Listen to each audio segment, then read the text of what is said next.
acontecendo, foge a nossa lapela aqui que a gente usa descarregou, aí o pessoal de casa não teria como ouvir. Mas enfim, tudo resolvido. Então, dando sequência aqui, a gente vai passar um pouquinho mais rápido, só para apresentar mesmo a NR18 atualizada.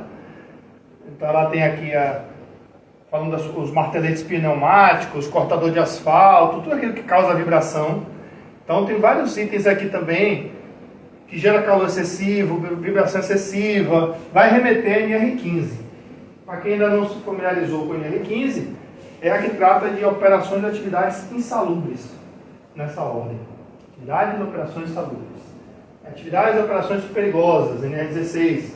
Né? NR16 é aquela que antigamente só falava de eletricidade, depois hoje veio o pessoal patrimonial armado, mas basicamente materiais radioativos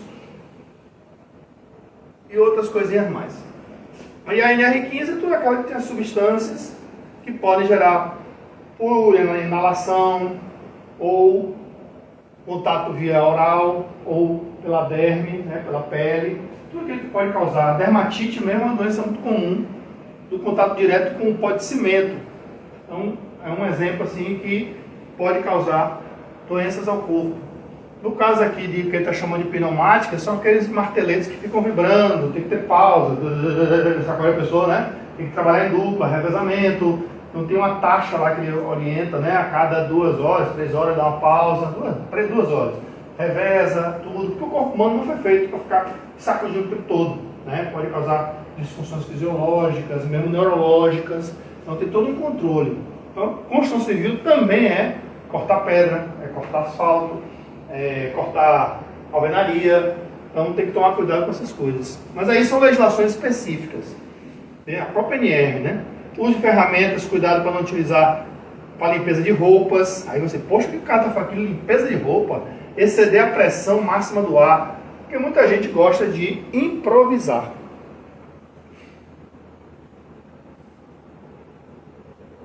Também a gente vai falar dos elevadores de materiais, movimentação de pessoas, o que é elevador de carga, elevador de passageiros, os andaimes, a gente que trabalha com cadeirinha, com balancinho, aí já remete a NR35, mas a NR18 é uma base muito boa.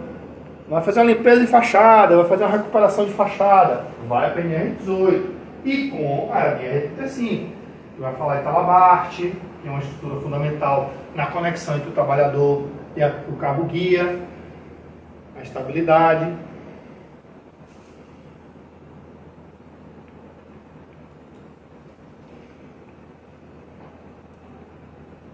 Também aqui, plataforma elevatória móvel de trabalho, que também entrou na NR18 mais recentemente, porque até então não se falava. O que é a plataforma móvel? É aquela de articulada, que tem aquela, parece uma sanfonada assim, que você começa aqui baixinho e levanta, né? Chama de PET, plataforma de trabalho. O cara está trabalhando lá em cima, ele pode controlar o equipamento de lá de cima ou outro lá de baixo, mas isso não deixa de ele usar cabo de segurança, talabarte, etc. Então são equipamentos também que se conectam aí com NR11 e NR12. Vamos aqui aos destaques.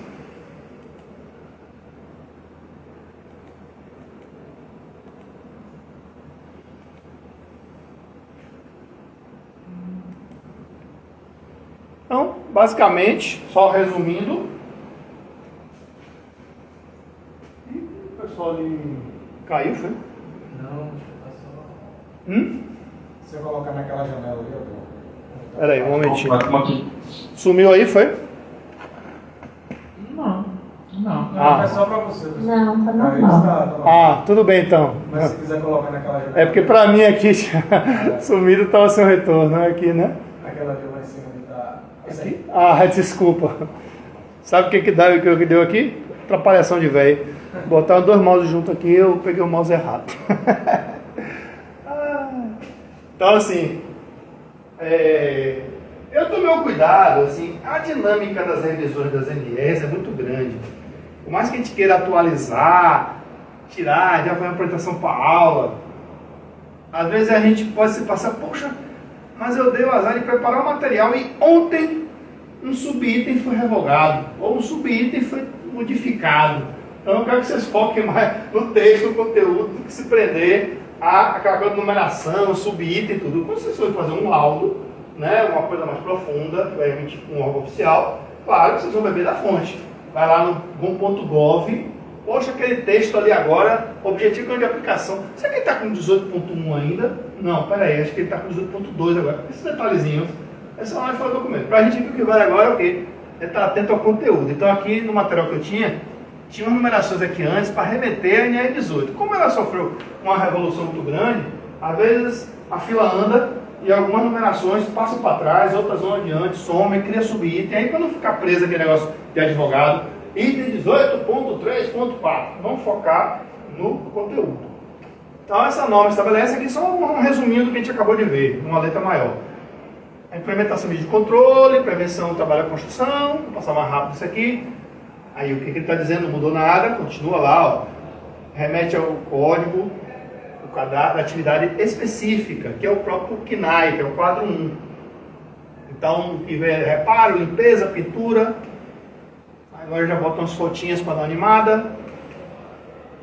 Aqui o que eu falei mais cedo aqui, eu só fiz uma lida, mas destacando, não que os outros sejam menos importantes, mas ficar atento, comunicação prévia, SRTE.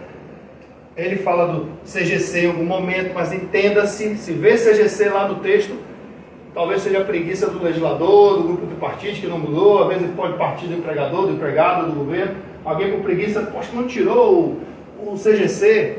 Quando você lê CGC em algum lugar, ele está se referindo ao CNPJ.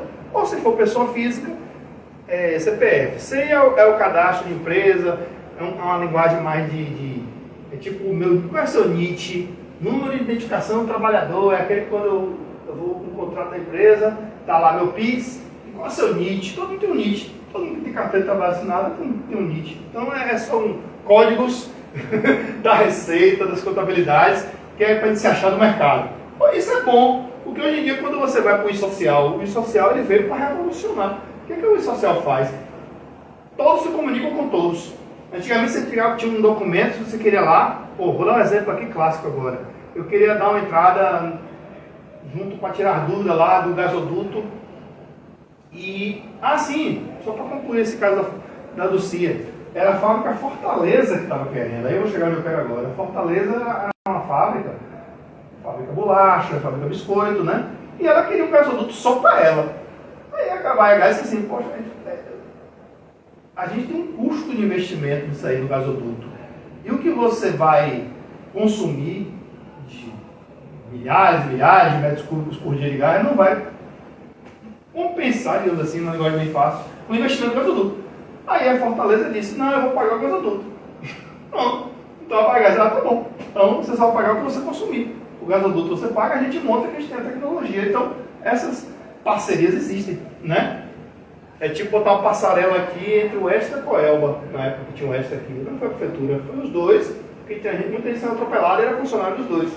A FTC botou a passarela dela ali, que tinha muitos alunos, mas por legislação, quem tinha que executar era a prefeitura, é uma questão legal. A FTC não podia botar a passarela no recurso, então o que é que os órgãos fazem?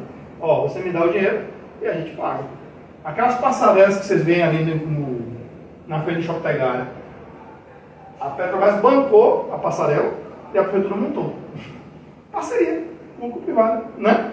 Porque pela lei, a Petrobras não pode chegar ali, não é a atividade fim dela, montar a passarela. Então ela financia e a prefeitura diz, a gente montou, agora a manutenção ali daquela marginal é sua. Aí a Petrobras dizia, tá bom, a gente cuida aqui do jardim.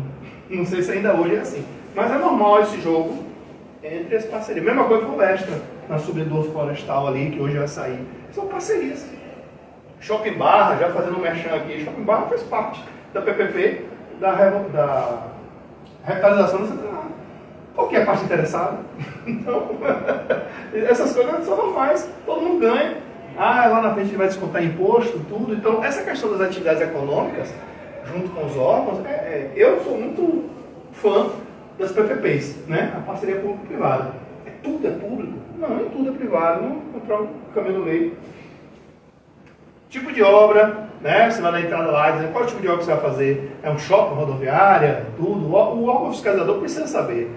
tem que ter uma data prevista do início e conclusão da obra, né? No cronograma, ó, a gente está previsto para começar em janeiro de 2025 e acabar em janeiro de 2027. Pode ser que acabe antes? Pode. Pode ser que acabe depois? Prorrogação? Pode. A maioria das nossas obras aí são atrasadas, porque a verba que não repassa, a contrapartida do Estado, do município, blá blá blá. Então, se você for aí, tem uns canais que eu sigo aí, muito legais, de drone e tudo, que o cara vai botar assim, receba o carimbo aí de obra atrasada. Aí pega a obra da prefeitura, do Estado. Não sei se vocês já ouviram, comunidade VDS. Acho que ele vai fazer um merchan aqui pro cara, Joa Souza, não sei se vocês já viram, é muito legal. Ele tem um canal no YouTube e no Instagram, chamado VDS, que é Vídeo por... Como é que chama? Destaque fotografia, vídeo de destaque fotografia, um negócio assim. Ele é fotógrafo, ele filma todas as obras da cidade assim, de drone e depois vai fazer uma narração bem animada. É bem legal, depois vocês visitam lá. VDS, canal VDS. V de valor, D de dado, S de Salvador. É muito legal a voz dele, ele fala com uma voz bem engraçada. Número máximo previsto trabalhando na obra. Por que isso aqui é importante para o SRTE? Porque a construção civil tem uma rotatividade muito grande. Quem é engenheiro civil sabe, né? No cronograma tem aqueles picos lá. O que é aquele número tal de trabalhadores? É o pessoal que está fazendo as armações, as formas. Aí depois dá uma diminuída assim, porque está dando um trabalho de terraplenagem. Aí depois sobe de novo, está tendo um trabalho de informamento de novo para fazer ampliação. Tem toda rotatividade, é com construção civil. E o que é esse número aqui para a segurança do trabalho é importante? Quanto mais gente, mais exposição ao risco. Então, se eu tenho uma sazonalidade da minha obra que tem muita gente, eu tenho mais potencial de ter um acidente de trabalho.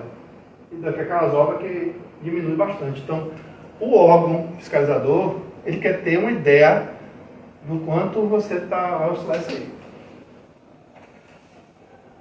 Aqui também, ó, Trajano, você veio com esse nome de PCMAT aí que eu não vi em lugar nenhum ali dentro da NR logo. É porque até pouco tempo esse nome PCMAT existia. Então, onde você enxergar PCMAT, tem empresas que vocês podem entrar aí que vai ver lá nos arquivos guardados PCMAT. E eles serviram de base na última revisão para virar PGR.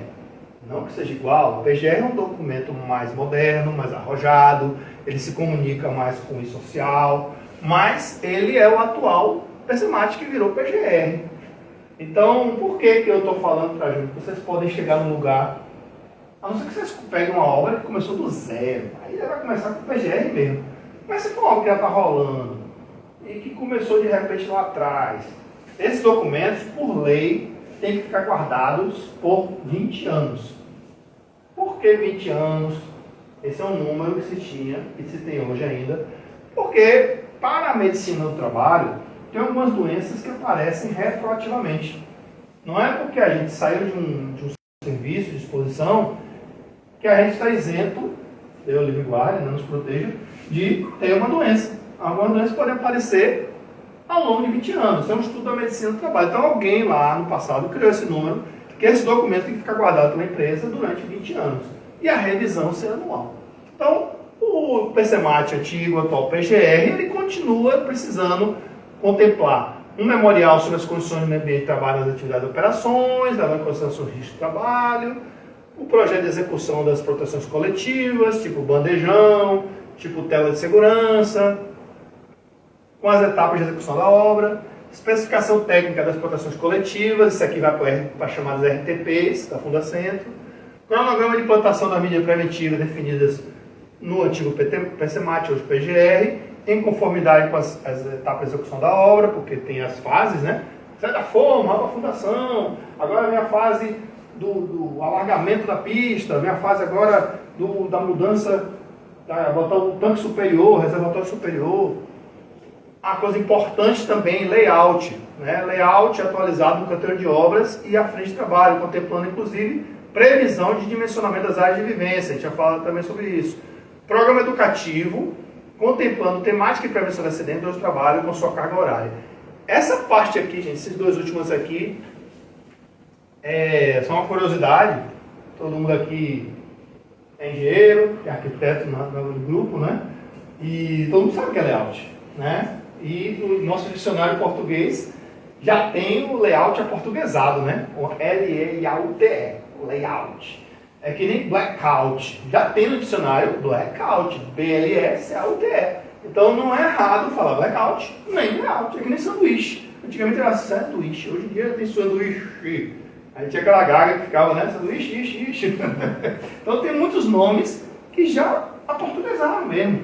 Então layout está aqui assim, foi ousadia minha botar assim, mas já tem layout em português. E layout, todo mundo aqui é engenheiro, arquiteto sabe, vem de layers, né? Que são aquelas camadas que você, no antigo AutoCAD, né? AutoCAD já está ficando para trás. Ontem me disseram na outra turma, Trajano, quem está dominando é o Revit, né? Então, Trajano ainda fala AutoCAD, que eu sou meio dinossauro, né? Fiz curso de AutoCAD 2D lá no passado. Aí eu namorei com uma menina que é arquiteta. Não, eu já estou no 3D aqui, eu já pego e falo da barra e giro. Eu falei, nossa senhora, estou até tonto. Né? Então, hoje já estão falando Revit, Power BI, não sei o que, tudo, né? Modernizando. E o Python também aí. Todo dia eu recebo propaganda desse Python. O cara aparece no YouTube lá no pop-up. Vem aqui no Python, sem sala de graça, não sei o que. Isso aqui também é muito importante pra gente ver. Ó, aqui é uma coisa que é importante, aí é um parênteses meu. Engenheiro de segurança, técnico de segurança, quem trabalha com segurança, se preocupe muito com a questão da educação no ambiente de trabalho. A gente somos agentes transformadores, somos agentes de educação. Vocês vão lidar com pessoas na construção civil de todo grau de escolaridade, né? Do semi-letrado, para o iletrado, para o pós-doutorado, e tem aquele que não tem nada. E esse pessoal que não está vendo tem nada, você vai falar para ele de ruído, você vai falar para ele um DDS de repetição de pausa, vai entrar no vídeo e vai sair no outro. Você tem que se preocupar em sempre fazer um DDS, um DSMS em linguagens fáceis, né? Eu vou dar só um exemplo aqui, acho que eu comentei em legislação sobre isso, mas vou repetir para quem não estava aqui. Eu tive uma situação uma vez de um senhor que estava meio resistente em botar o protetor auricular. Passava por ele, circulava o campus da UFPA todo e estava lá ele sem um protetor. E ele usando uma máquina para dentro. E eu pegava no celular, aqui tem alguns aplicativos do celular que vocês podem baixar, não substituindo o decibelímetro, mas dá para ter noção de barulho. O microfone ele vira uma coisinha. Mas dá para ter noção. Ele batia ali, chegava perto do carro, estava batendo 95, 98, assim, ou seja, estava acima daquele 85, que normalmente é o nosso nível de ação. E ele dizia, senhor, por que eu não boto o protetor? Eu estou acostumado, já estou tranquilo, nunca fiquei surdo, vou ficar agora. Aquela conversa, né, de faço isso há muito tempo. Aí eu parei e pensei assim, como é que eu vou convencer esse senhor? Ele bota a CPI. Aí ele, desliguei rapidinho. Vou te dizer uma coisa. Muito ruído durante muito tempo causa impotência. Rapaz, quando eu falei isso, aquele cara machão das antigas, surdo até posso ficar, doutor, mas impotente, ele falou, broxa, acha nunca. Todos os dias que eu passei ali, nunca mais esse cara tirou o protetor auricular. Porque às vezes, ali a dois, eu tinha que usar um argumento para ele deixar de usar. Porque se fosse pelo caminho da surdez, ele não ia preocupar. Mas ele não sabe que com o tempo ali está tendo a chamada perda auditiva induzida pelo ruído ocupacional, a chamada PAIRO, né? No dia a dia aqui é PAIR. A gente aqui que está com som alto elétrico é PAIR. Mas no ambiente de trabalho é PAIRO, que é o risco ocupacional. É a mesma coisa LER. Os jovens de hoje estão tudo com as mãos tortas de tanto teclar. Mas quando você vai para o ambiente de trabalho,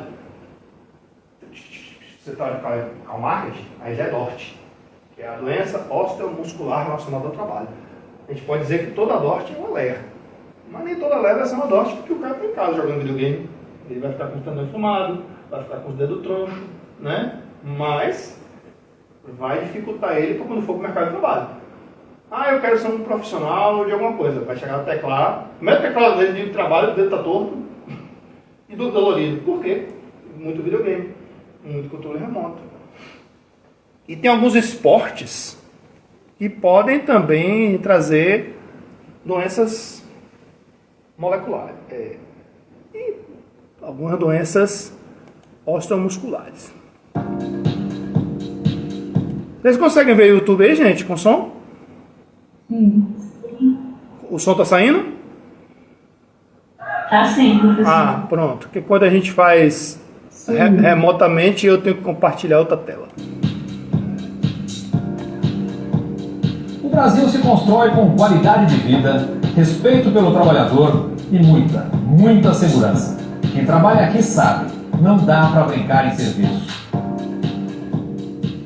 A construção civil move a economia, multiplica empregos de norte a sul. E cada dia mais vem diminuindo o risco de acidentes. Mas ainda está longe de ser o ideal. E para ajudar a alcançar esse resultado, o SESI entra em jogo. Em parceria com a CEMIC e o Sinoscom, desenvolveu o Programa Nacional de Segurança e Saúde no Trabalho para a Indústria da Construção. Porque a melhor ferramenta para a prevenção contra acidentes é a informação.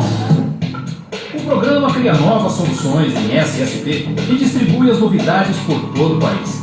E para colocar a teoria em prática, o SESI entra em campo nos 26 estados mais o Distrito Federal. Segurança é sempre notícia por aqui. O conteúdo do site e da revista vão dar o que falar. Matérias, pesquisas e comentários de especialistas vão estar na cabeça e na boca dos profissionais da indústria da construção. Fazer a informação circular também ajuda a diminuir os riscos no trabalho. Nada de folga para os acidentes fatais ou incapacitantes. Com a mão na massa e o olho nos dados, vai ser mais tranquilo construir, demolir ou reformar. No programa de sensibilização e treinamento, todo mundo vai ficar por dentro dos cuidados necessários para evitar acidentes. Para assistir a série 100% seguro, pode entrar com pipoca e refrigerante, só não tem espaço para o suspense. Em cena, andaimes, escadas, plataformas, elevadores e escavações deixam de ser figurantes para virar protagonistas da segurança em todas as obras. 100 vídeos mostram na prática como não ser surpreendido durante o trabalho.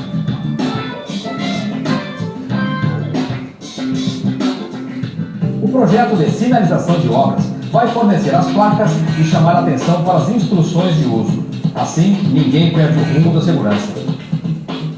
O diagnóstico de prevenção de quedas é um banco de conhecimento nacional sobre os fatores de risco que mais provocam esse tipo de acidente. Com o relatório das visitas de verificação produzidos pelos profissionais de SST, detalhe nenhum vai passar em branco. No porta-ferramentas, lugar para lápis e papel no projeto Aprendendo com a SST. Cidadania, segurança e saúde vão da sala de aula para o canteiro de obras. O programa Construindo a Segurança vai desenvolver e transferir conhecimento de inspeção em SST. Tecnologia e educação vão bater um ponto na empresa. O sistema de proteção coletiva vai ser capa de revista. O SESI e a UFBA vão apresentar e deixar à disposição da indústria os equipamentos de segurança para todo mundo ficar longe do perigo. A solução desses problemas fica na ponta do lápis com o programa de condições e meio ambiente de trabalho. Conforto e bem-estar também entram nessa conta. O programa de controle médico de saúde ocupacional fornece qualidade de vida na dose certa. Prevenir é o melhor remédio, mas antes é importante saber o caminho das pedras.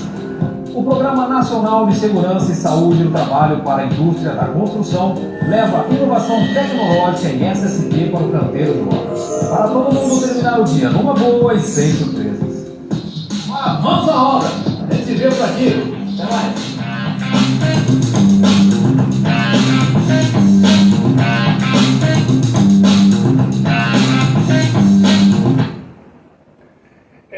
Vocês perceberam ali no alto o logotipo, né?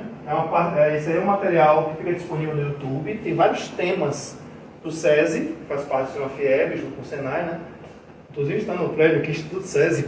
O SESI, nacionalmente, tem esses programas educativos, 100% seguro, tudo. Quem quiser visitar algum tema específico, tem vários temas. Frigorífico, limpeza urbana, eles estão sempre atualizados. Quando sai uma NR nova, por exemplo, eles vão lá e colocam. São materiais de linguagem fácil. E materiais didáticos também que vocês podem baixar no site. Mas o YouTube hoje está muito rico. Essas parcerias ali, no caso foi com a Sinduscom. Para quem não sabe o que é a Sinduscom, é o Sindicato das Indústrias da Construção Civil, que representa aí o lado dos patrões, né, digamos assim, né, dos empregadores. Tem o Sindicato dos Trabalhadores, Sintracom, e tem o Sindicato Sinduscom, que é o Sindicato das Indústrias. Então, é o lado, como o FIEB do Senai representa o lado dos empregadores, digamos assim, da indústria. Claro que ela está em parceria com os empregados, mas ela, se eu pegar no grupo tripartite, o sistema FIEB, FIERGS, né, no Rio Grande do Sul e outros, eles estão unidos no CNI, que é a Confederação Nacional das Indústrias, né? Então é como se fosse assim, ela representa o lado das indústrias mesmo. Então ela faz essas parcerias sempre pensando na saúde coletiva e individual do trabalhador. Então, eu fiz essa observação aqui com um asteriscozinho, mostrando aqui que as disposições transitórias, tá lá, isso é atual aqui, 18, 17, ele fala que as disposições transitórias fazem com que o PCMAT existente antes da entrada em vigência desta norma, que é essa que a gente está falando aqui, terá validade até o término da obra que se refere. O que isso quer dizer? Se você chegar em um lugar hoje, pelo tempo que essa daí foi, 2022, é bem provável, mas pode acontecer, viu? Vocês podem chegar lá numa obra e encontrar um PCMAT que está pendente de revisão. O novo documento já vai ser o PGR, mas eu vou ter a base desse PCMAT que estava lá. E esse documento não pode jogar fora, ele é guardado pela empresa por 20 anos. Não só ele, mas qualquer programa, TCAT, Programa de Proteção Respiratória, PPR, PCA, Programa de Conservação Auditiva. Trajano, quando é que eu uso PPR, quando é que eu uso PCA? Depende da minha demanda. Se eu chegar num lugar que tem muita poeira, muita sílica, muito amianto, é obrigatório você ter um PPR, você vai ter que ter um programa específico de máscara, de PFF1, PFF2, PFF3. O que quer dizer essa sigla de novo PFF? Peça facial filtrante. Então, quem vai em rua usa aquela de poeira. Se eu tenho vapores mais finos e orgânicos, eu já uso o PFF2. A PFF3 já é aquela máscara mais fininha, que pega aqueles pozinhos que a gente não vê, mas que pode entrar no seu trato respiratório. Aqui ainda também é um destaque da NR18, a gente vai detalhar isso aí. Os canteiros de obras devem dispor de instalações sanitárias, óbvio, né? Vestiário, alojamento, local de refeições, cozinha, quando houver preparo de refeições, aí vai variar de cada obra. E aqui eu faço uma ressalva que a gente está falando aqui de legislação trabalhista, mas a gente não pode descuidar de outras legislações específicas, né? Então, se meu canteiro de obra vai ter cozinha, a gente não pode passar batido questões sanitárias. A gente está objeto de fiscalização por denúncia ou surpresa de um órgão de uma Anvisa, seja municipal, estadual, federal. Então, quem tiver cozinha, fique atento à questão da higiene, se tiver cozinheiros lá que usem touca, né, todo aquele trato e coisa. Mas, em geral, hoje em dia, o pessoal lida na realidade, o pessoal chama da marmita, né, da quentinha, o pessoal já leva o isopor lá, tem um lugar do refeitório, então o pessoal coisa. Antigamente era muito comum na construção civil usar GLP, botijão. Hoje em dia não, tudo micro-ondas, tem esse aqui, vai lá, esquenta minha comida. É comum isso, o pessoal traz de casa, só vou esquentar, né? O único cuidado que vocês têm que ter é que micro-ondas não é um aparelho para ser subestimado. A Petrobras, por exemplo, lá no prédio administrativo aqui em Salvador, o refeitório dela, antes de ser liberado, tinha todo o pente fino do pessoal da segurança. Porque a gente não tem a cultura de olhar manual de instrução. E não sei se vocês sabem, mas forno micro-ondas tem umas peculiaridades que podem causar acidentes sérios, como queimadura, né? Por exemplo, você não pode botar um ovo, esquentar um ovo inteiro dentro do micro-ondas. E já teve vários acidentes do pessoal botar um ovo para esquentar quando abriu a porta, pouco. O pessoal fala que tem que cortar, maçã mesmo também, tem que fazer um furo, tem umas técnicas aí, pessoal. Outra coisa óbvia, que não espere que a maioria da população saiba. Botar laminado dentro do micro-ondas, um potinho metálico. As micro-ondas, pode ser besteira. Mas quem vai educar esse povo é a gente. É o engenheiro de segurança, é o técnico, as DDS. Óbvio, galera, só traga a vasilha apropriada. Então, pode parecer besteira, mas não é. Né? O descarte mesmo, a coleta seletiva quando houver, tudo isso aí, quem vai puxar é o servente. Quem vai puxar é o engenheiro e ou o técnico, vamos fazer uma parceria para educar essas pessoas. Então, quando caber, vai ter lavanderia. Por que lavanderia está ajuda? Porque tem obras que são 24 horas. Vocês podem pegar uma obra gigante aí, 24 horas, não pode parar. As obras do metrô, por exemplo, não paravam. Era de manhã para noite, porque tinha prazo para cumprir.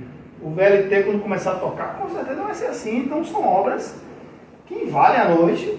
Tem a questão do ruído, do barulho, tem, claro, tem toda a programação.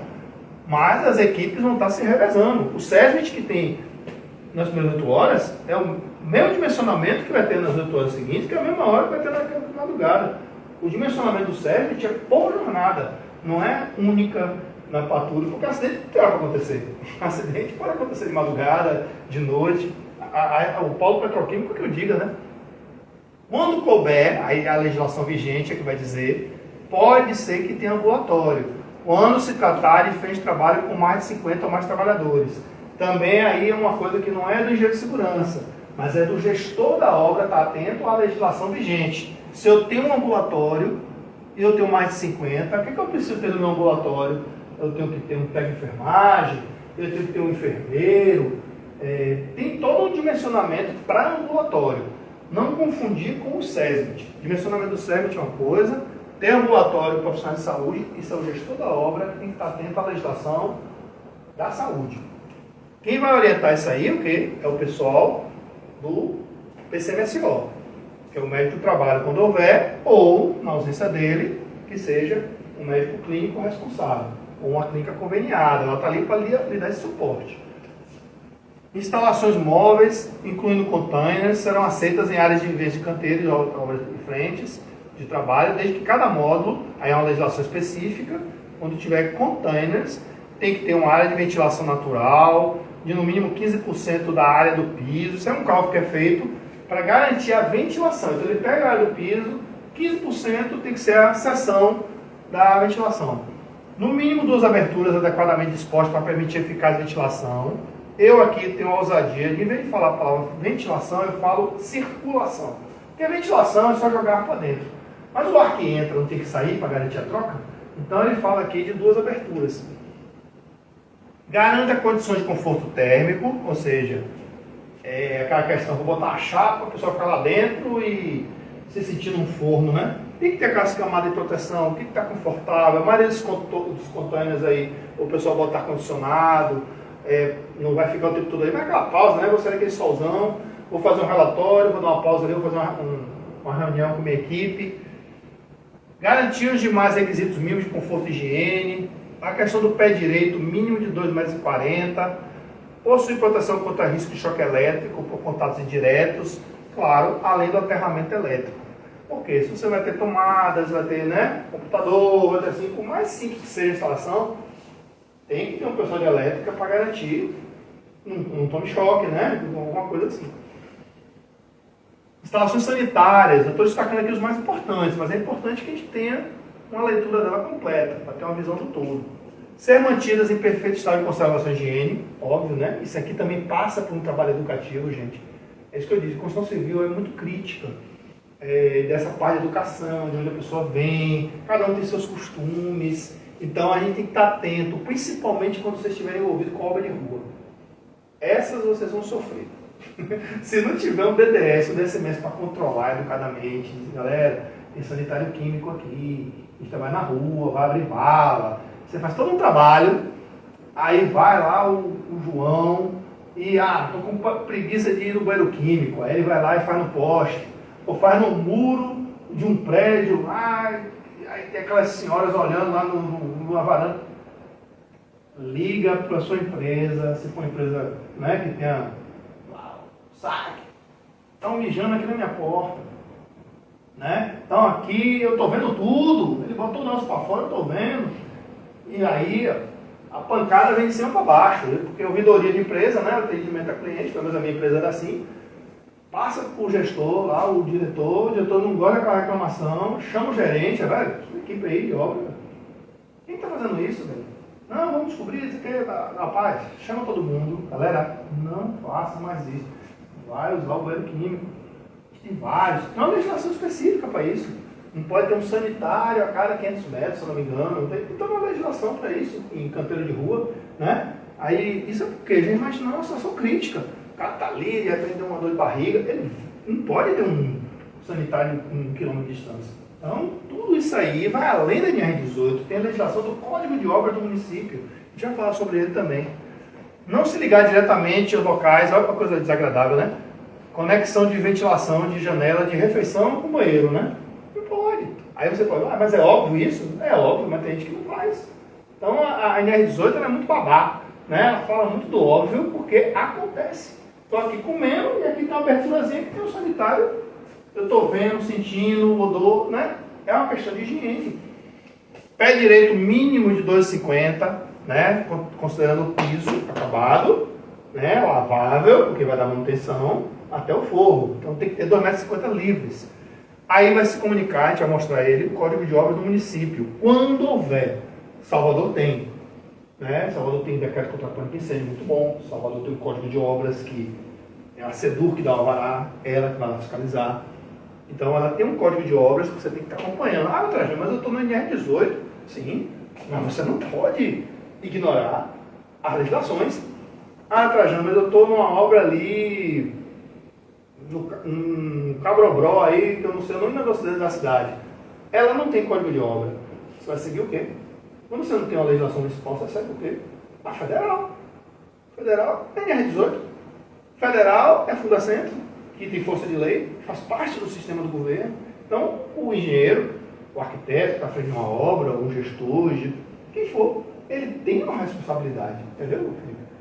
Então, tem que ficar ligado na legislação dele. Se tiver um estado que tem uma legislação, desde que não seja conflitante, eu vou atender ao máximo todas. Olha aí, o que a municipal está pedindo, o que o estadual está pedindo. Mas a principal nossa é aqui, ó, NR18. Você não, a hierarquia legal, quem está embaixo não pode, eu posso até ser mais rigoroso do que de cima, eu não posso ser menos. Você aqui me entende, né? Eu não posso ser conflitante. O NR18 está dizendo aqui que não pode. Proibido, vetado.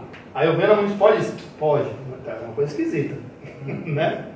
Um exemplo clássico que eu sempre dou em segurança e construção civil, que eu vivi isso na pele, é assim, abertura de vala. Pô, cada terreno é um terreno. E causa acidente pra caramba, aquele desmoronamento. A abertura de vala diz assim, a partir de 1,20 m, escolhe. Eu não gosto dessa generalização. Depende do terreno. Tem terreno que você faz assim com a reta, vup, ele vup. Como é que eu vou fazer 1,20 m se eu estou puxando com a reta e o bicho está desabando? Aí tem o chamado, quem é civil sabe, tem o chamado escoramento prévio. Eu cravo as pranchas, estabilizo e venho com a reta. Porque meu pranchão já está lá, ele não vai ceder. Eu peguei em Simões Filho, na época eu era estagiário. Eu peguei em Simões Filho uma obra de esgoto que a gente estava no Baía Azul. Que a gente foi num bairro lá, a reta fazia assim, ó, lá, o terreno fazia lá. A reta de novo, lá. E a gente não conseguia, como chama no linguajar, a gente não conseguia bater um tubo. Aí o que o pessoal fez? Bora fazer estaqueamento prévio. Pegou os pranchão, a concha virou ao contrário, ó, tum, tum, tum, tum, botou os pranchão. Quando voltou, o terreno foi estável, a gente troncou a tubulação. E claro, né? Quando você abre, isso é uma máxima muito acedura. Tem lei para isso, o Código de Obra fala muito isso. Quando você abrir um terreno, bote um material melhor do que você encontrou. Por quê? Não aconteceu o que a gente vê em Salvador aí. Você fecha, depois o negócio pá. Acontece muito com Embasa. Embasa passa ali, emergência e tal. Né? Daqui a pouco passa um mês. Quando não acontece coisa pior, né? Que é fuga de material, você vê um buraquinho e aí já é uma câmara de 3 metros lá dentro e o carro desce. Não estou dizendo que é só Embasa não. Eu falo Embasa porque a Embasa tem maior demanda. Mas tem outros que fazem isso também. Joga lá, o problema é meu, já sai dali. Então, vamos tomar cuidado com isso. Não estou dizendo aqui que é um engenheiro de segurança, mas o engenheiro de segurança não pode ficar alheio à segurança dos trabalhadores e da comunidade. Está situado em local de fácil acesso, não sendo permitido o deslocamento superior a 150. Aí, ó. Eu falei aqui e nem me lembrava que tinha escrito, mas aqui é o 150. Ele está se referindo aqui aos sanitários químicos. Somente obra de rua, né? Só aqueles banheiros químicos, né? E outra coisa, banheiro químico, gente, é uma coisa hoje em dia que evoluiu muito, viu? Já foi pior. Que eu digo carnaval. Carnaval você pode botar 1000 banheiros químicos, o povo está fazendo, homens e mulheres. Está fazendo do lado. E aí, eu falo isso com tranquilidade, porque eu já trabalhei vários carnavais, de vez em quando eu trabalho na SEDU de Reda. A prefeitura faz um trabalho muito sério de manutenção. Está longe da perfeição, mas tá o pessoal lá praticamente assim, dia não, todo dia, depende da área, troca o material, tira, higieniza, bota de volta, né? Mas o pessoal, a gente não ajuda, né? Estou falando aqui de fulião, mas do trabalhador, tem muita gente que não ajuda. Então, a gente vai ter um desafio muito grande com a questão de educação. Então, o local dos gabinetes sanitários, mictórios e lavatórios. Isso é o quê? Os sanitários no canteiro fechado, um perímetro definido, ele não pode. O trabalhador que estiver numa distância mais crítica ali da ponta do canteiro, naquela quina daquela parede, ele não pode percorrer mais de 150 metros para as instalações sanitárias. Eu tenho garantido aqui. Se tiver 160, já estou errado. Ou então você não bota aquele trabalhador para trabalhar lá, bota o limite dele para aquela mesa ali. Né? De forma que ele não percorra 150. Pode parecer piegas o que eu estou falando aqui, mas é tipo assim, velho. Todo mundo aqui, ninguém tá livre disso. A gente está aqui de boa, de repente, pô, vê um cara de barriga, né? Urinar nem tanto, mas não bateu com a vontade. Ele não pode percorrer mais de 150. Isso é uma coisa de dignidade humana, né? De alimento, comer, necessidades fisiológicas. Você não pode constranger o trabalhador, entendeu? Poxa, não deu tempo, isso aqui. Ai, meu pô. Aqui, ó. Aqui é um estudo dirigido rápido, que a gente viu aqui até agora. Puxou o estudo dirigido. Você pode até não saber, decorou até aqui, mas a gente faz junto. Em um canteiro de obras com 50 ou mais operários alojados, é obrigatório realizar instalações sanitárias, vestiário, alojamento, local de refeição, cozinha, lavanderia, diário e lazer, mas não um ambulatório. Manter todas as áreas higienizadas e realizar a detetização, preferencialmente a cada 6 meses. Realizar instalações sanitárias e vestiários, mas na área de lazer. Instalar o alojamento e a cozinha, mas não a realização de detetização periódica. Realizar a detetização apenas quando constatada a necessidade de instalar um ambulatório. Isso aqui foi uma questão de concurso para área de vivência em obras do pessoal de Itaipu, né? Binacional lá, fizeram um concurso da CESP, 2024. Vocês acham que em canteiro de obras, com 50 ou mais operários alojados, é obrigatório o quê? A, B, C, D ou E?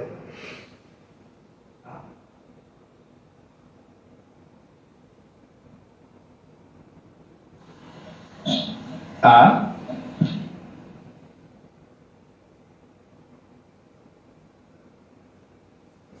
Não necessariamente o que está aí no conteúdo a gente mostrou, mas se não apareceu, vale aí a intuição, o que achar, fique atento aí às possíveis pegadinhas, viu? Cuidado com as vírgulas.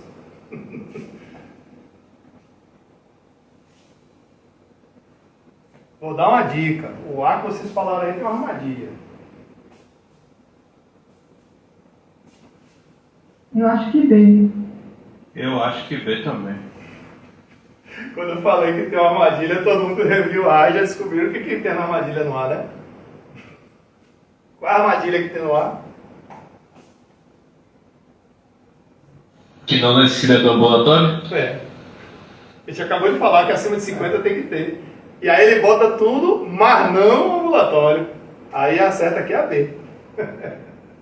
Porque o ambulatório acabou de dizer que tem que ter acima, né? De 50. Então aqui, mas a gente não falou isso aqui explicitamente. Mas já fica sabendo que faz parte ter todas as higienizadas e realizar a detetização, preferencialmente a cada 6 meses. Aí a questão mais específica no NNR 18, mas está ali também de conhecer outra legislação, né? A parte de higienização. Inclusive, esse é o de 6 meses também, vai a dica de, quando ele fala de água potável é aquela água do uso. Tomar banho, mas muita gente pensa que água potável é aquela de beber. Não necessariamente. É também, mas além de ser potável, eu tenho que filtrar. Então, potável é porque tem lugar que você pode tomar banho. É aquela água tratada, que vem da Embasa, né? Mas não quer dizer que você pode beber. Beber, você tem que botar um bebedouro com filtro. E a maioria desses lugares aí, o filtro diz, recomendável a cada 6 meses, fazer a troca, né? Depende do uso. Se for surrado aí, você vai trocar antes. Falando um pouquinho aqui da Fundacentro agora. A gente comentou lá em legislação sobre Fundacentro. Mas eu vou abrir um pouquinho um leque de opções aqui que pode ter na Fundacentro. Ficar aqui mais perto do mouse para facilitar. A Fundacentro, ela não é só as RTPs, mas ela faz trabalhos educativos. Aqui, por exemplo, não vou abrir aqui todos para vocês agora, mas vocês podem procurar lá, podem disponibilizar. O trabalho de vocês fizeram aí também, né? Tem coisa de assédio moral, tem coisa de pessoal de limpeza, tem substâncias químicas, tem trabalho à altura, você tem lá cartilha de acidentes. O papel da Fundacentro é esse aqui, fazer vários trabalhos educativos. Tem as RTPs, tem programa de proteção respiratória, quando tiver muita poeira. Tem as chamadas normas de higiene ocupacional, que também é uma área que a gente chama uma área nobre da segurança, né? Também, que quem quiser ser higienista um dia, você pode ser técnico higienista, mas você pode também fazer um curso de pós-graduação em higiene ocupacional. Aí no caso das RTPs, quando vocês viram essa sigla NHO, vou dar abrir um aqui para ilustrar. É da área de higiene ocupacional, que é uma área mais específica, que não só avalia quantitativamente uma substância, mas qualitativamente. Então tem uma série de NHOs. Você pode ter, quando for um lugar de muita exposição ao calor, você pode procurar. Também quem emite a Fundacentro. Então a área digamos assim, é uma área mais nobre ainda da engenharia de segurança, quem quiser se especializar também, fazer mestrado. Mas tem os cursos técnicos também, que é aquele pessoal que só é contratado para medir. Vai lá com decibelímetro, luxímetro, é contratado. Eu tenho muita gente chega demanda para mim. Trajano, eu estou precisando fazer uma avaliação aqui de um laudo, você faz? Eu falei, faço, mas eu tenho que fazer em parceria com um técnico higienista. Ele me faz o valor dele, porque ele vai ter que alugar equipamentos, porque esses equipamentos são caros. Então tem empresas que alugam os equipamentos. Então quanto tempo vai durar o serviço dele? Ele vai ter X dias. Aí, vai pegar isso aí, um exemplo de termômetro de globo. Ele vai precisar ir na área. Ele vai alugar ele vai botar no orçamento dele, vai botar um monte de obra e vai dizer, meu serviço com aluguel é, lá, um chute aqui, 3 mil, contando todo o período que eu vou fazer isso aí. Eu vou assinar a RT, vou emitir o laudo, vai entrar o nome de todo mundo, eu vou ter os meus honorários e a gente faz o orçamento para o cliente. O serviço aqui vai custar 8 mil. Eu já sei que 2 mil, 3 mil é do higienista. Já boto lá meu BDI, você faz o arcabouço, minha RT. Então, esse trabalho, se você não conseguir fazer tudo sozinho, você faz em parcerias. Eu, às vezes, vou fazer um desenho para um prédio que quer fazer planta, mas eu não sei fazer planta baixa assim, não estou com a prática. Eu chamo um cadista, quanto é que você cobra fazer? Ele me diz, é X, você vai fazer para mim. Aí eu chamo, eu assino a planta junto com ele, junto com a RT, a gente faz as parcerias. E aí todo mundo ganha, né? Aí a avaliação do ruído, usar decibelímetro, usar algum equipamento mais específico, fazer as amostragens, toda a estatística. Isso aí também, a depender da obra, você vai trabalhar com isso. E aqui o que eu quero mostrar são as chamadas RTPs. Eu botei todas aqui, mas eu vou abrir aqui só para ilustrar aquelas mais específicas, né? Ligadas à construção civil. Vamos ver aqui. Por exemplo, essa RTP aqui é de contra queda de altura. Então a NR18 ela não está sozinha. Ela se comunica com a RTP. E as NBRs pertinentes de cada assunto, né? Tem NBR para várias coisas.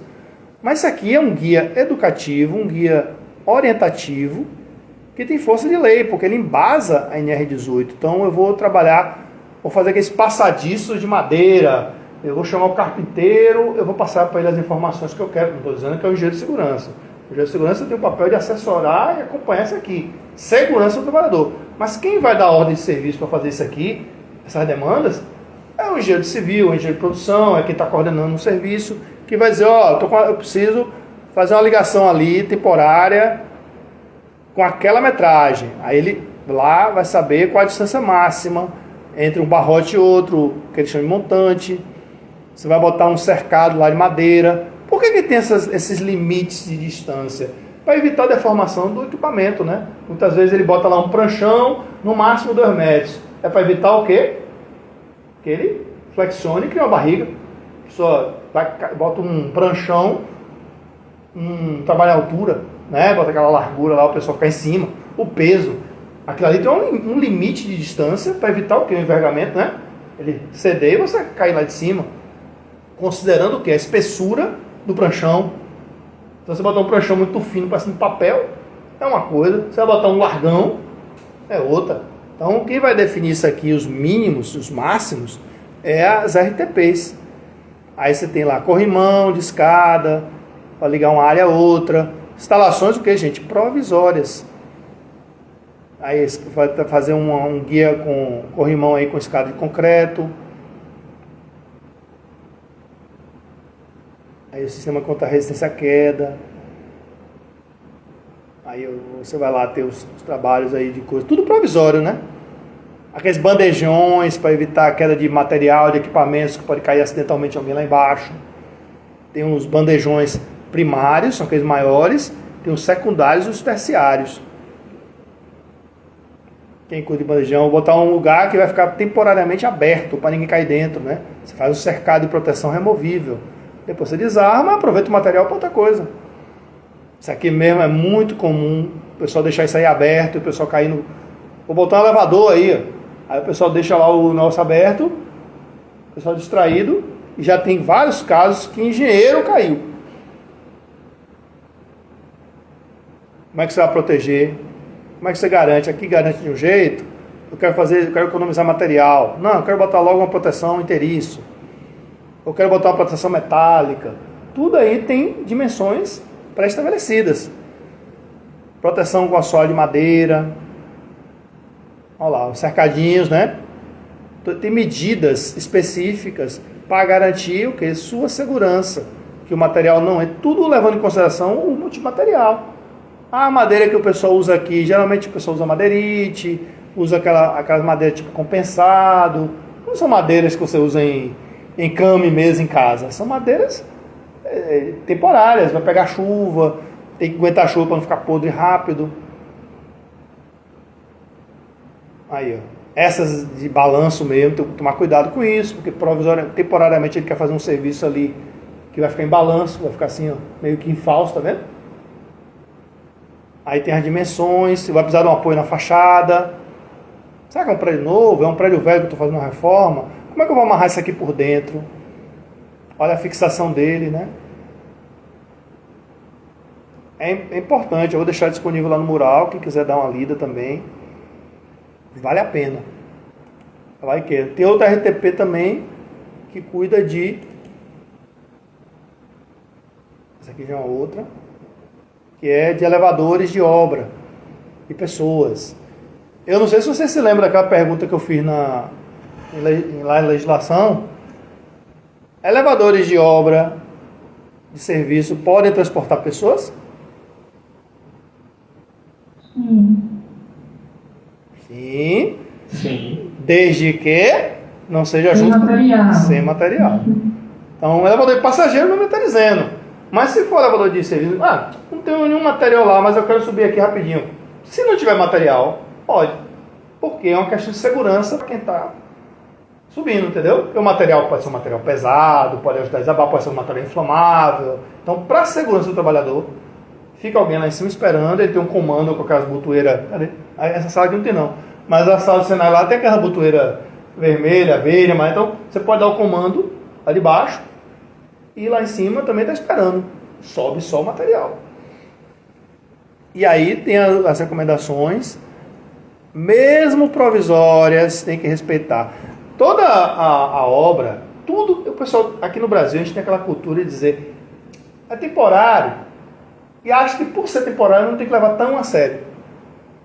Todo temporário tem que ser levado a sério tão quanto você for uma coisa fixa. Porque ali está lidando com vidas humanas. Então, eu vou botar um elevador, vou botar um guindaste, vou botar uma grua, vou botar um motor, vou botar um carretel.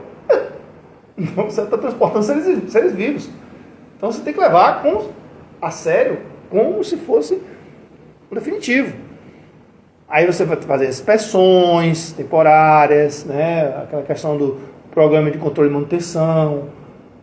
Tem alguns lugares que chamam de PMOC, que é o Programa de Manutenção de Organização e Controle. Tem algumas empresas que chamam de PMOC, outras chamam de Plano de Manutenção, Preditiva, Corretiva. Uma equipe vai dar... O engenheiro de segurança, ele pode fazer as inspeções, como o técnico de segurança também tem as obrigações dele, fazer as inspeções visuais, rotineiras. Tem aquelas inspeções mais específicas. Espera aí, eu vou olhar de perto. Como é que está o óleo disso aí? Qual foi o último dia? Vai ver medidas administrativas. Quando foi a última vez que fez? Qual a programação da próxima troca de óleo? Aí o pessoal do setor vai dizer, não, a gente trocou semana passada. É que nem carro, né?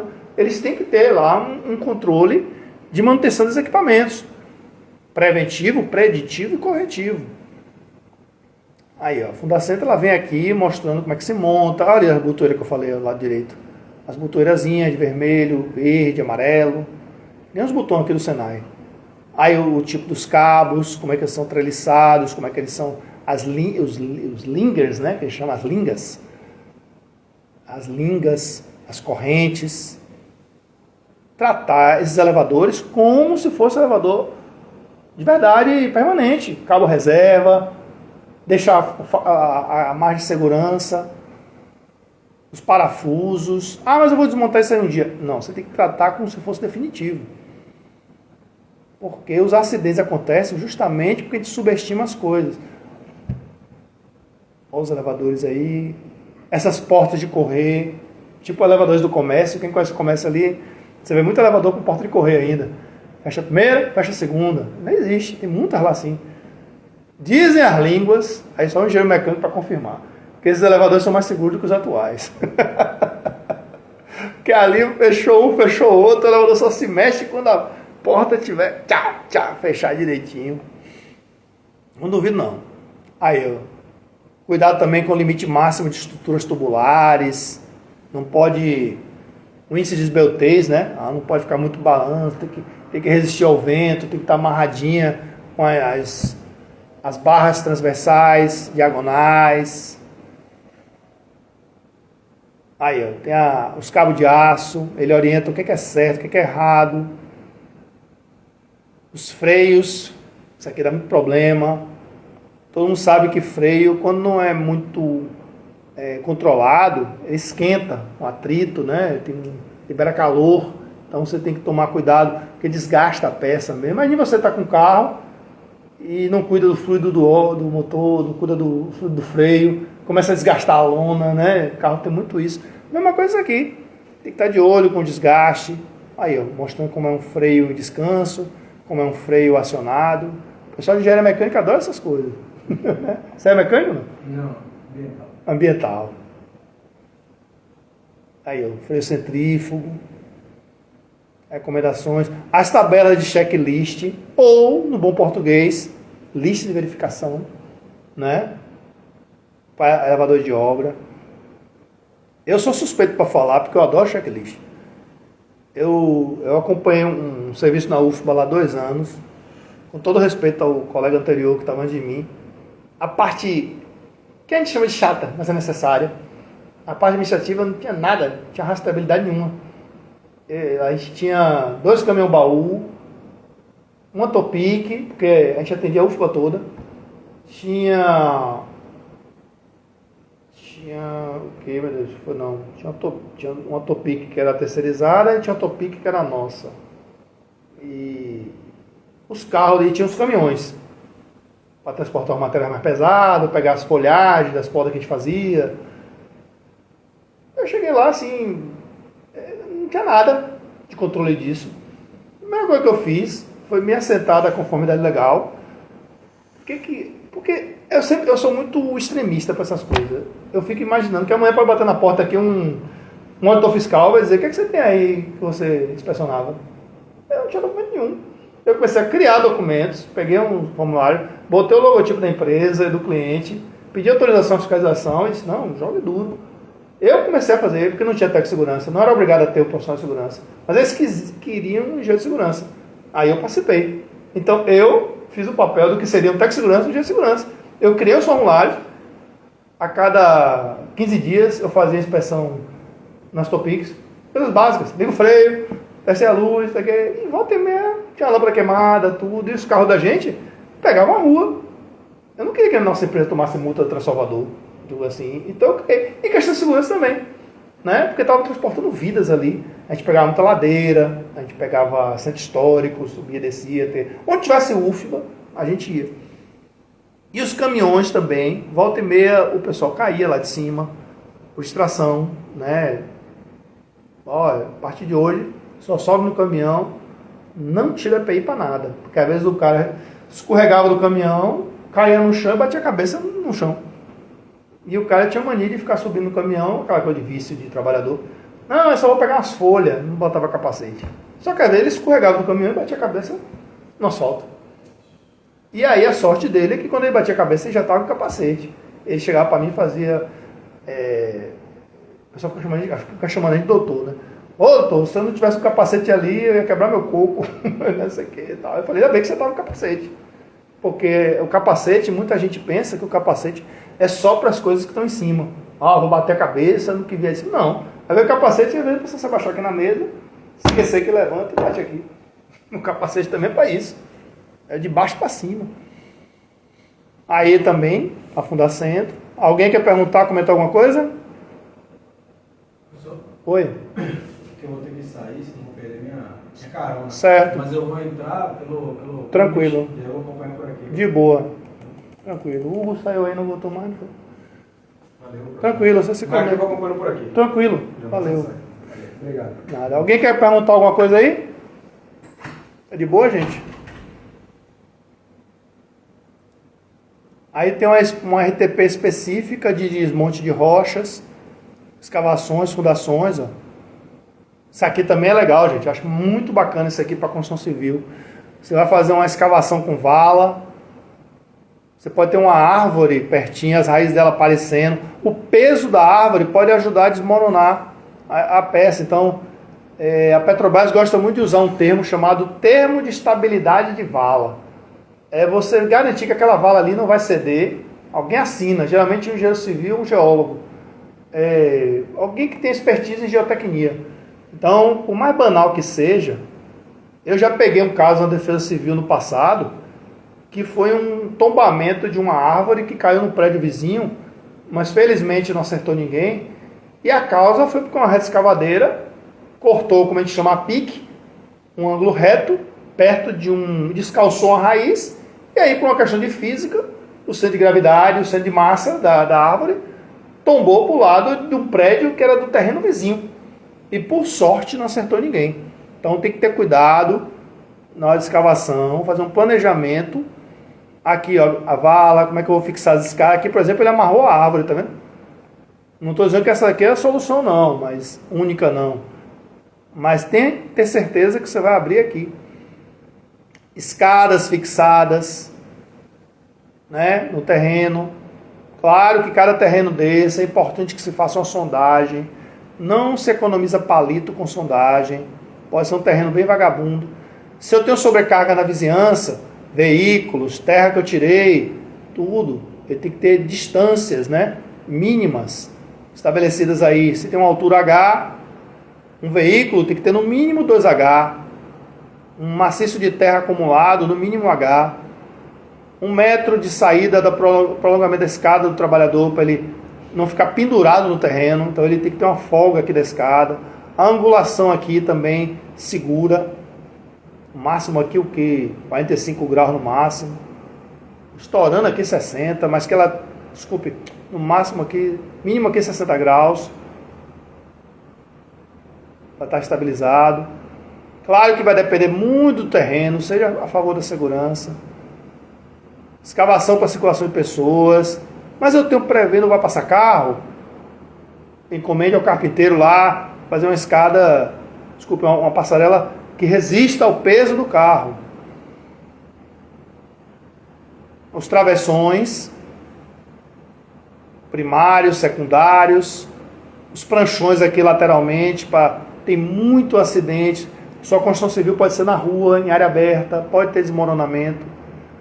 proteção de taludes com cortinas, mesmo que temporárias.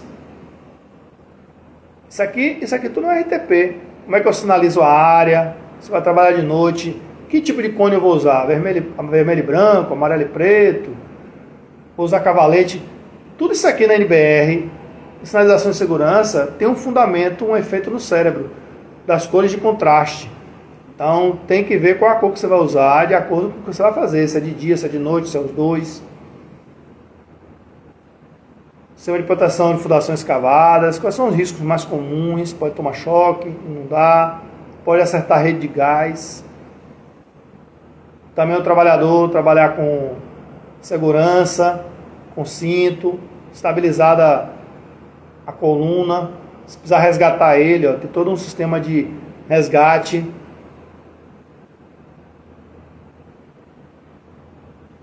As medidas preventivas, trabalhar perto de linhas energizadas, tem que tomar maior cuidado com a sua obra. Olha que a gente não está falando aqui de canteiro fechado não, viu? Está falando aqui, digamos, é área aberta, que também vai ter um canteiro de base. Só que trabalha com pilão, né? Que é o chamado, quando o bate-estaca não estiver em operação, o pilão deve permanecer em repouso. É uma estrutura também que ajuda a estabilizar o cabo suspenso. Aí mostrando os tipos de escadas fixas. Escada tipo marinheiro, acima de 2 metros tem que ter a proteção, né? Lateral, guarda-corpo. Aí as larguras mínimas, de acordo com o número de trabalhadores. Isso aqui são de uso coletivo, né? Todo mundo pode usar. Seguir os padrões, para ninguém tropeçar nem escorregar. Se circular óleo, tem que estar sempre pingando material, tem que tomar cuidado para ter uma limpeza específica.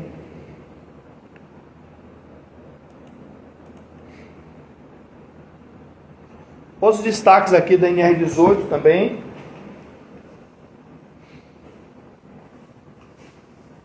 Aí, essa comunicação que eu falei com a NR15, né, na execução de escavações e fundações sob ar comprimido, ou aqueles equipamentos que você usa, equipamentos pressurizados. O que vem a ser ar comprimido? São aqueles equipamentos que a pressão é anormal. A anormal é aquela que é acima da atmosfera, que é uma pressão forte. Tem gente que brinca com aquilo. Vocês devem ter visto vários vídeos aí no Instagram, YouTube, que o pessoal fica fazendo aquele humor, né? Quando o engenheiro está ausente, quando o técnico de segurança sai, aí o pessoal fica brincando com o carrinho, o pessoal fica brincando, fazendo efeitos lá na... Como é? Eu não duvido que seja verdade, não, viu? O pessoal pegar a escavadeira, eu já vi isso, o pessoal botar uma água dentro, o pessoal tomar uma piscina e tá aquecida. Não vai entendendo aquilo ali como fake news, não. Tem muita gente que faz aquilo ali mesmo, não duvide, não. Já teve casos graves já de gente que brincou com ar comprimido e a pressão se furou com a agulha, né? com a boquinha, a saidinha dele, perfurou o corpo e o ar comprimido foi para dentro do corpo. Então já teve caso, teve que ir para o hospital. É a mesma coisa você pegar um calibrador de pneu e tentar botar na boca. Né? Vou botar 30 PSI aqui, PSA, e botar dentro da boca. Não se deve brincar com essas coisas. Mas tem gente que gosta de brincar, vou fazer diferente, ninguém está vendo. Então, essas coisas tudo faz parte do processo educativo nosso.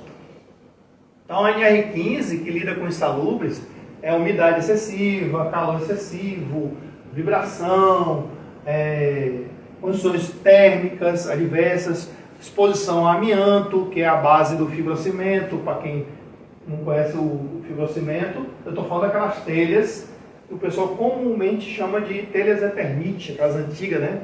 Que depois virou Eternit, virou Brasilite, e tem essa polêmica no Brasil aí da indústria do amianto. Alguns países do mundo aí, na Europa, Estados Unidos, outros lugares, já foi banido. Aqui no Brasil ainda é tolerado. E essa semana eu vi no noticiário que ia voltar a discussão da comissão do amianto. Rediscutir. Benzeno também é altamente cancerígeno, está composto a gasolina. O ideal é que todo frentista estivesse usando máscara, luva, tudo direitinho, mas a gente sabe que a realidade não é assim.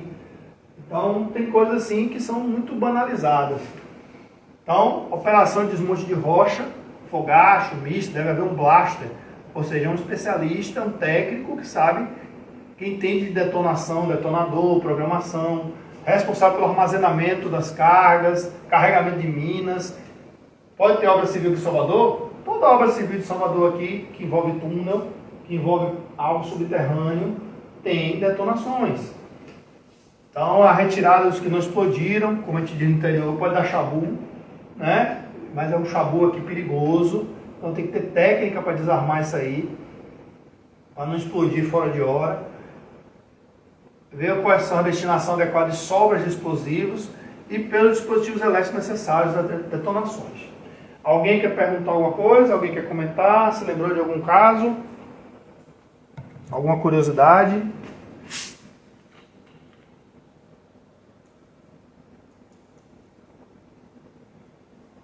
Tá de boa aí, gente? Tranquilo. De boa, professor. Tranquilo? Tem alguém fechando o olho aí, não? Não dá pra cochilar não, né? Então, continuando aqui. Então, a área de fogo deve ser protegida contra a projeção de partículas. É a importância do isolamento de área. Ah, mas é no meu canteiro. É numa área que eu estou aqui separado. Tem que ter todo um estudo detalhado do potencial daquilo ali para não atingir um prédio vizinho. Um exemplo que eu dei mais cedo aqui, eu não sei se foi na hora que estava oscilando aqui a lapela, deu para ouvir, mas quando teve as detonações ali no Lucaia para botar os interceptores, que são manilhões de 2 metros de largura, de diâmetro, para quebrar aquelas rochas ali, teve que fazer detonações. Isolou o trânsito, isso já tem anos já, mais de 10, 15 anos, uns 15 anos. Teve que isolar no trecho sentido Iguatemi, hoje Shopping da Bahia, sentido Rio Vermelho. E aí tem toda a programação de alarme, isolamento, envolve o poder público de trânsito, tal. E por quê? Garantir que na detonação vai ter uma projeção de partículas e por mais que se tenha uma programação, controle e rigor, sempre tem algo que foge do controle. É uma pedrinha que pegou ali no vidro, é uma pedrinha que pegou... E eu vejo essas pedrinhas como se fosse um meteorito, né? Porque a energia que ela vai, ela pode até ser pequenininha, mas o estrago é grande. Então tudo isso aí envolve um planejamento detalhado com a comunidade, não assustar as pessoas, então avisar que aquela ali vai ser rápido, mas é um turno inteiro, um dia inteiro de programação. São coisas difíceis de acontecer assim, de ter esse impacto, mas acontece. Então a área de fogo deve ser protegida, trabalhadores, terceiros. É obrigatório a existência de alarme sonoro. Tipo, vai ter o próximo aí, tem toda uma programação de silvos, que é um nome que se dá a esse tipo de alarme, né?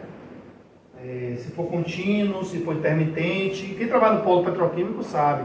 Tem os testes de alarme com silvos longos, silvos curtos. Tem um teste de alarme de cada empresa de acordo com o dia da semana. Todos os outros sabem que aquilo ali é um teste, de acordo com o tipo do silvo, que é o toque. Então isso aí tudo é um trabalho de educação, de cartilhas. O metrô, quando chegou na Lapa, teve toda uma programação ali, que quem estava no dia a dia da cidade, na Zona Angélica, já sabia, foi distribuído cartilha, foi distribuído informe, botou na rádio. Então o pessoal ali que trabalha no comércio já sabia que o toque é, vai ter detonação. Aí daqui a pouco a pessoa via lá, pi! Mas, pô, só foi isso? Pi é o som que chegou lá no seu ouvido.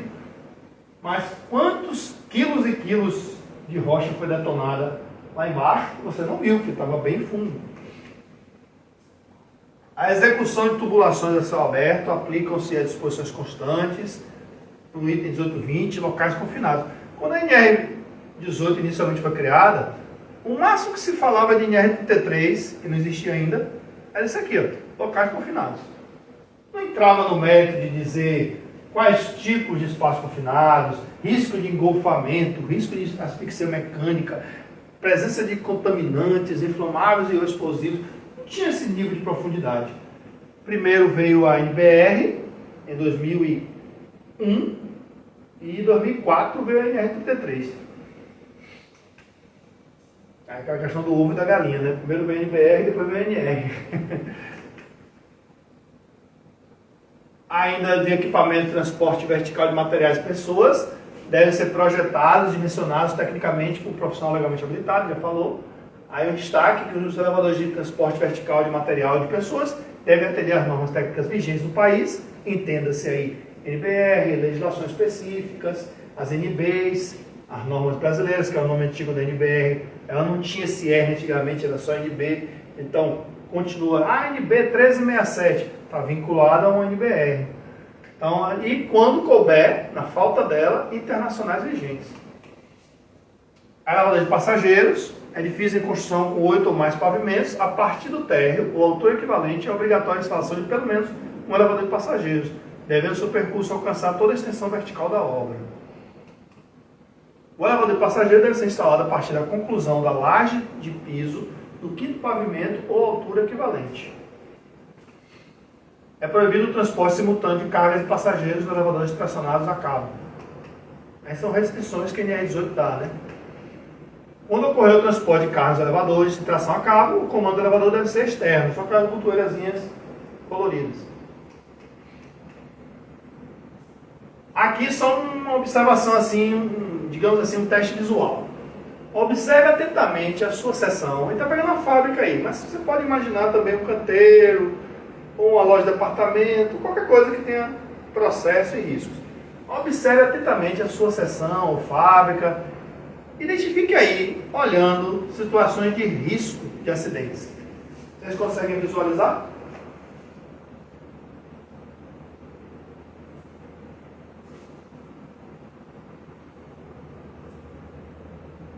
Tem várias. Tem ali o óleo derramado no chão. Sim. Tem uma pessoa dormindo. Falta de APIs, o lixo virado e a parte elétrica também. Material do fundo montado de maneira estranha. Bagunçado, desorganizado, né? O cara Tem a da. parte móvel ali que não tem protetor. O cara da empilhadeira com alta velocidade. Paredes rachadas. Essa alta velocidade aí é leitor de gibi, né? Que dá aquele efeito assim de velocidade, né? Pra botar quem tá correndo e bota o pé de tracinho, né?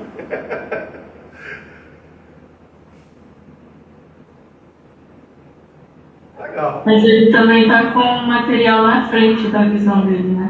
Isso, muito bem. Tá cheio de material na frente, tá olhando ali pelos lados. E o melhor de tudo, no caminho dele tem um óleo e ainda tem a vassoura, né? Bem observado, bem observado. Aqui, aqui esse prato aqui mesmo no cantinho aqui, vamos supor que isso aqui seja um cilindro de alguma coisa, né? Tá lá largado. Isso aqui pode ser alguém pendurou aqui o painel elétrico, sei lá o que foi isso aí. Aí o que a gente chama de observação daqui? Você está vendo isso aí tudo meio que de lado, né? E se você vê isso aí de cima agora? Imagine que você está vendo tudo do alto. Olha a sua perspectiva, como muda, né? Ou se completa, né? Pode-se dizer assim, né? Se você olhar de lado e de cima, né? De lado é melhor. De lado é melhor, né? De cima dá pra ver. Porque dá pra ter uma noção, né? Tipo, em relação ao cara com a empilhadeira. Não dá pra ter noção que as caixas tá tapando a visão. Mas dá pra ter noção que ele tá em alta velocidade, dá pra ter noção que tem um líquido derramado. Mas não tem a visão das caixas, por exemplo. Fazendo um comparativo com apenas um detalhe. Aí você vê a importância da visão do ponto de vista, né? Da perspectiva que a gente pode ter, né? Então, assim, legal. Vocês estão bem. Muito bom. Para prevenir os acidentes e as doenças decorrentes do trabalho, a ciência e as tecnologias colocam à nossa disposição uma série de medidas de equipamentos de proteção coletiva e individual. As medidas de equipamento de proteção coletiva, que é do todo, né, que distintamente, além de proteger muitos trabalhadores ao mesmo tempo, a otimização dos ambientes de trabalho, destacando-se por serem mais rentáveis e duráveis para a empresa, ou seja, não é uma coisa para ter um desgaste individual, mas é aquela velha hierarquia da prevenção, né? Quando eu tenho treinamento, conscientização, sensibilização, são as primeiras barreiras. A segunda barreira de proteção é o EPC, é o coletivo. O EPI é uma terceira barreira. Aí alguém fala assim, pô, mas o EPI em terceiro lugar. Quando vem em terceiro lugar, não está querendo dizer que ele é inferior ou pior, ou que é colocado em terceiro lugar, não. Está querendo dizer que se a gente tem um trabalho, primeiro, de conscientização, de treinamento, capacitação, e todo mundo tem aderência àquele nível de proteção que eu quero, fica mais fácil administrar a segurança. E a coletiva é a sinalização, é o isolamento. E quando esses dois primeiros falham, aí é que entra o EPI. Você não vai deixar de usar o EPI, mas o EPI ele entra ali, no último caso, se os outros dois falharem. Mas não quer dizer que você vai deixar de usar o EPI. Uma coisa que a gente tem que ficar atenta também é que na legislação municipal, mas não está falando de NR18, de federal, mas a gente não pode deixar de lado onde a gente está pisando, que é o terreno municipal. Então, vou pegar o estudo de caso aqui de Salvador. Eu estou em Salvador, mas eu estou em Lauro de Freitas, que não tem um código de obras como o de Salvador tem. Mas pode ser que eu tenha em Feira de Santana. Pode ser que eu tenha em Conquista, mas eu já vou ali em Xique-Xique, que deve ter também o dela, cidade grande, mas eu vou lá no Cabrobró, que eu não sei o nome da cidade, que não tem. Eu vou para uma esfera maior, estadual, se houver, ou federal. Então, alvará e habite-se são expressões que se usam para dar uma licença, uma permissão. O alvará é quando eu tenho uma liberação para executar. Um alvará de construção. Eu quero um alvará de reforma, eu quero um alvará. Em alguns casos se dispensa, outros casos é exigido. Quem vai me dizer isso? O Código de Obras do município. O habite-se é quando eu concluo minha obra e quero ocupar. Eu quero dar a finalidade econômica que se destina. Olha, eu tenho um posto de combustível, ele está pronto. Eu solicito a fiscalização ir lá, para eu poder fazer funcionar o posto. Ou então eu tenho um mercado, que está tudo prontinho, tudo lá, os produtos estão tudo lá já. Mas precisa do fiscal ir lá e pode abrir o supermercado. É o chamado habite-se. Entre o alvará e o habite-se, tem uns termos que a prefeitura usa, chamado termo de localização e viabilidade, chamado TLV. Tem outro TLV que é permanente, outro é provisório, mas o habite-se está vinculado também a pagamentos, né, de impostos, documento de arrecadação municipal, Estado é DAI, município é DAM, e por aí vai. Então, o Código de Obras do município de Salvador, ou da cidade em questão, se houver. Então, esses termos não são exclusivos daqui. É um termo nacionalmente aceito. Aqui eu vou colocar uns exemplos aqui. Vou abrir. Antes de abrir o Código de Obras do município, eu vou ilustrar aqui com essa NBR, que é de área de vivência em obras, que a gente depois vai detalhar os pormenores, os pontos mais importantes. Mas é uma NBR aqui de 1991, mas também é muito usada ainda, também a NB 1367, tem essa nomenclatura. Aqui é só para ilustrar. Tem a cara dela, quantas páginas tem. Então, a NBR dessa que fala sobre área de vivências, tudo, ela fala que tem um glossário, né? Pode-se dizer assim, as expressões. O que é um canteiro de obra?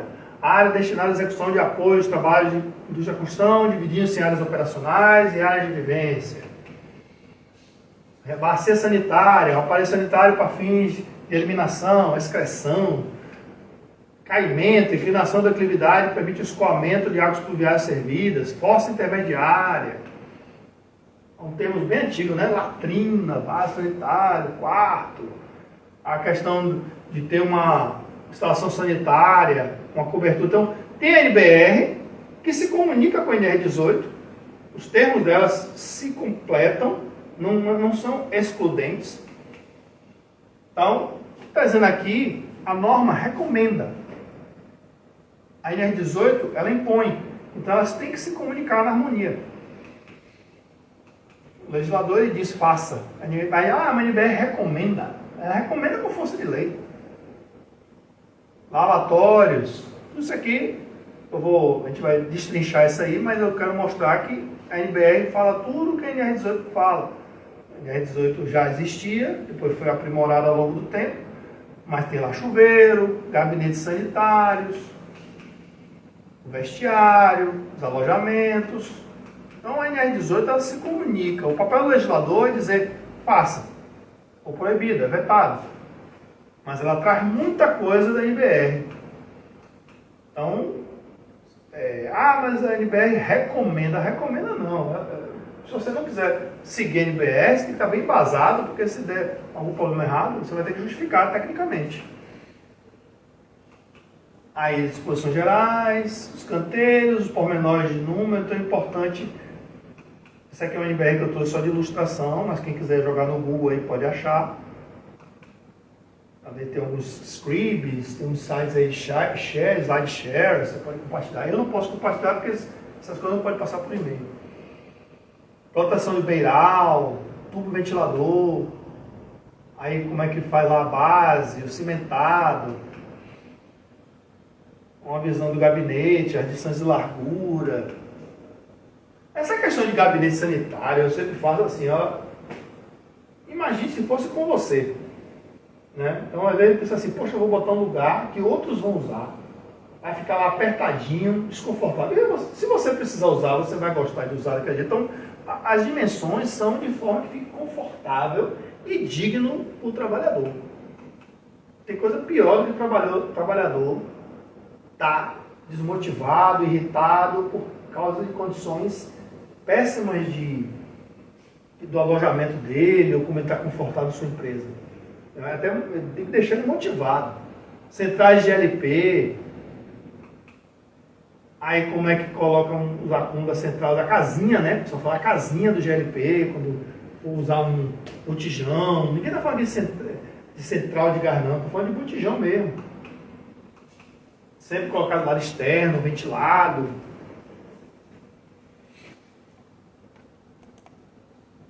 Trajano, mas é provisório. É um provisório eterno.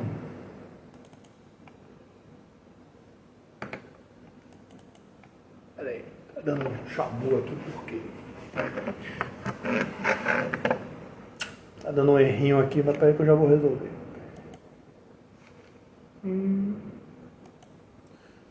Deu um errinho aqui. Só um minutinho, por favor. Aqui, ó. Agora vai. Aqui também é uma ilustração do nosso Código de Obras do município de Salvador, que é o que rege as obras aqui na nossa cidade, a título de ilustração. São Paulo tem o dele, Rio tem o dele, as grandes capitais têm os seus, e outras cidades grandes do interior também tem. Talvez não com esse nome, mas pode ter um nome parecido.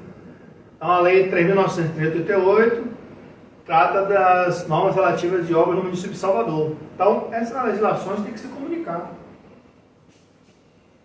Elas têm que estar harmônicas entre si. Pode ser mais rigoroso que a federal? Pode.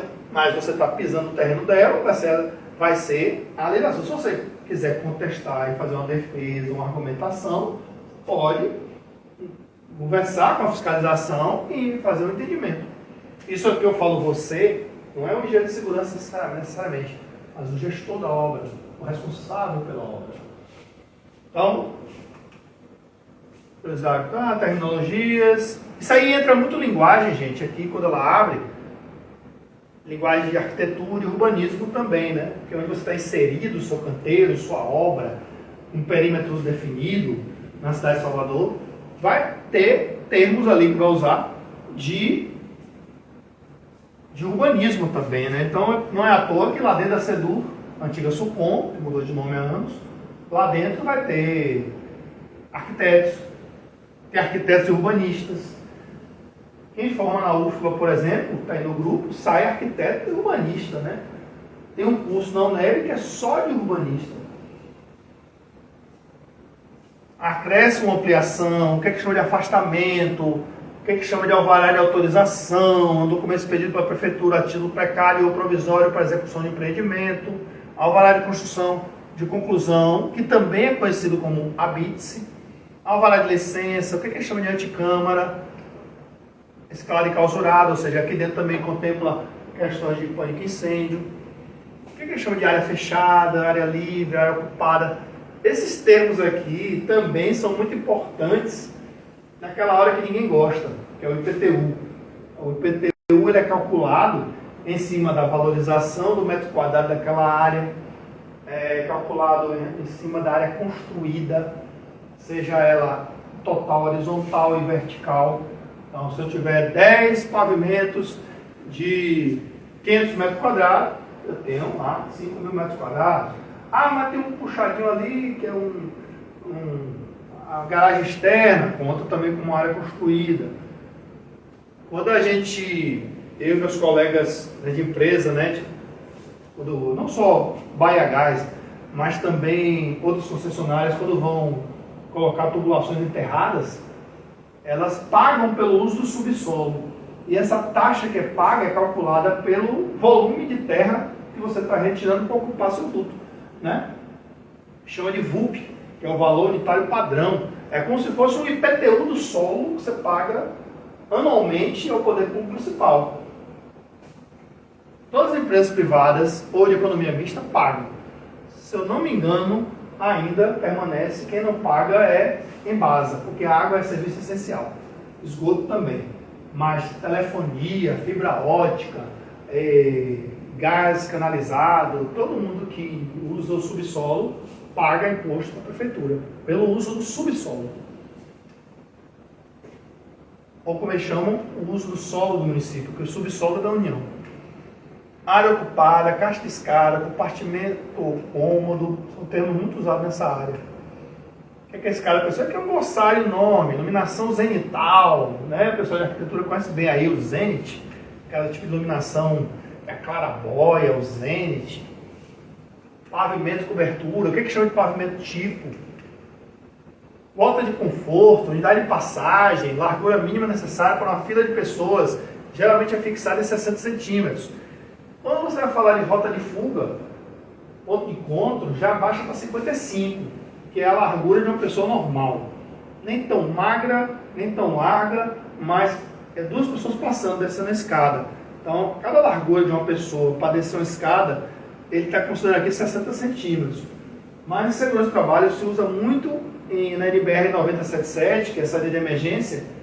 Isso aqui é para circulação, mas para emergência considera 55. Então é esse jogo de números aí, você pode arredondar. Se for a área hospitalar para passar a marca da dobra, já viram 1,20 m, que é aquela folha de banda dupla, né? Vistoria, o que a prefeitura faz, o que chama de habilitação. Então, os responsáveis técnicos pela obra, o projeto que trata dessa lei, são legalmente habilitados. E outra coisa, esse técnico legalmente habilitado tem que estar registrado na prefeitura. Então, vou falar por mim. Para eu fazer um serviço na cidade, que tem a fiscalização da prefeitura, eu tenho que estar credenciado e em dia lá na prefeitura. Então, para isso, eu renovo minha carteirinha lá todo ano.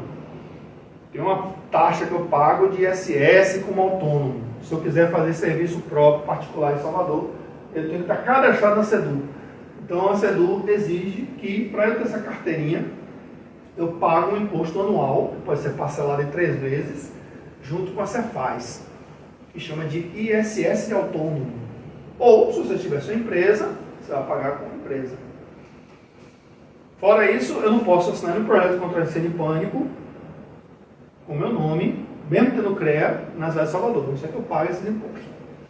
Então, aí os transtornos, prejuízos que você pode causar, você pode ser multado, embargado, emprego de material inadequado, deficiência de instalação, canteiro precário, falta de preocupação e precaução com acidentes, envolvendo operários e comunidade. Cuidado com obras de rua, que às vezes pode estar ali o passeio e fazer a população desviar para a pista. Você tem a obrigação de deixar um passadiço de pessoas um guarda-corpo segura ante o choque de um carro, alguma coisa assim. Infelizmente isso não é feito. Obras em via pública dentro da cidade é complicado. Principalmente lugares de maior densidade demográfica. Ou de pessoas no comércio. Aí no caso de existência da responsabilidade técnica, quiser mudar de referência, tem a licença para 10 dias, contar a data de notificação de prefeitura, para indicar o novo responsável da obra. Então tem todos os trâmites, porque para todos os efeitos, se acontecer alguma coisa, você é o responsável. Quer mudar de responsabilidade, comunica a prefeitura. Tem a etapa do projeto, eu quero dar uma entrada no projeto da prefeitura. E o que isso tem a ver com o NR18? Tudo, porque a comunicação prévia fala do SRTE, mas também cabe à prefeitura seguir a mesma pegada.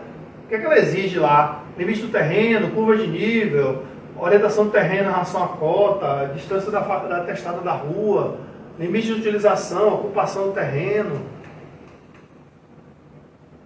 Então, tudo isso aqui é o órgão fiscalizando para garantir a segurança, não aqui dos trabalhadores, que é o papel do MTE. Aqui ele está pensando na segurança da comunidade, que é o papel do gestor municipal. É a segurança do gestor municipal em relação à população, se pode ter um incêndio, alguma coisa. Então ele está pensando aqui na ocupação do solo. Mas tem que estar alinhado aí com sua gestão do canteiro. Parte de edificação ser mantida, parte a demolir, como é o padrão, as linhas tracejadas, como é que você vai botar isso aí no Revit ou no AutoCAD? Parte a executar, sombreamento de área, projeção de um mezanino. Aí tem o papel da licença do alvará, a base do PTU, tudo em nome e endereço. O ART do CREA, também do responsável, do engenheiro. Aí ele bota as condições que tem isenção das seguintes licenças, né? Pinturas externas e internas, passeios de muro de alinhamento de gradil, reparo de revestimento de fachada. Aí tem uns pormenores aqui que ele entra, recomendo uma lida aí básica, vou deixar disponível lá no mural, quem quiser dar uma lida, para conhecer esse universo, familiarizar com os termos. Aí quando é que entra o alvará, a licença, a ocupação do uso do solo. Para quem não sabe, Salvador é uma cidade, pode parecer uma zona, mas é uma cidade zoneada. Então aqui você tem as chamadas ZRs. Então lá, Barra, Graça, ZR e tal, esqueci o número aqui agora. A região aqui do Orlando Gomes, por coisa, tem uma ZR. São zonas residenciais. A cidade é uma ocupação predominantemente residencial. Salvador já teve fábricas aqui. A Chadwell, chocolate, era no Largo de Roma. A Souza Cruz, de tabaco, era na beira-mar. A Coca-Cola era na rua que eu moro hoje, que era Mato e Coca-Cola nos anos 80. Hoje foi tudo por Cia Norte, Cia Sul. Então não tem mais fábrica em cidade, porque o crescimento urbano não cabe mais a uma indústria no meio da cidade. Então são zonas residenciais. Então na cidade, aí o pessoal de arquitetura e urbanismo sabe, né?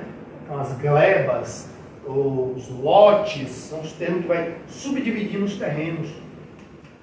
Então a SEDU tem engenheiros e arquitetos que trabalham com essa linguagem, tem urbanistas. A invalidação, quando é que cancela o alvará, fez alguma besteira lá, comprometeu, a obra foi embargada, você pode chegar ao ponto de ter o alvará cancelado. Teve um caso, só a título de curiosidade, teve um caso, a gente está chegando no final aqui já, teve um caso interessante, teve uma vez, para quem passa ali na ladeira da Barra, quem conhece ali, tem o Yacht Clube da Bahia, e do lado tem o Porto 21, que é tipo um flat, né? Acho que é um flat.